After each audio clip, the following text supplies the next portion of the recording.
A conspiracy theory that I 100% believe in is that cheating has become so normalized that the average engineer is just worse now than maybe 5 to 10 years ago.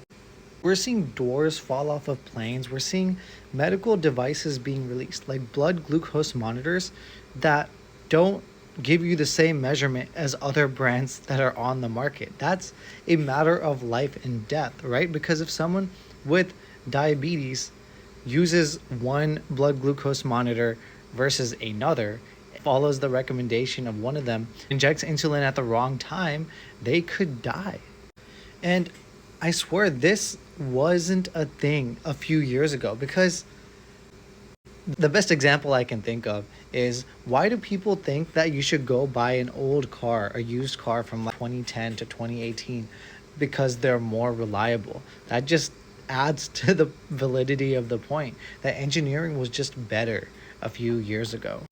And the reason I think this is a thing is because maybe 10 years ago, it must have been so difficult to cheat on exams in college, because even if you like wanted to cheat, right, you'd still have to learn and do enough to be able to take your exams, right? You still had to know to some extent what you were doing. And there were these notorious classes and exams where there'd be like a 30% test average and half the class would just fail. But now it's literally impossible to fail a class in engineering. It's not because the classes got easier, it's because literally every class is curved now. If anyone gets a grade lower than A, then they'll like completely lose their shit.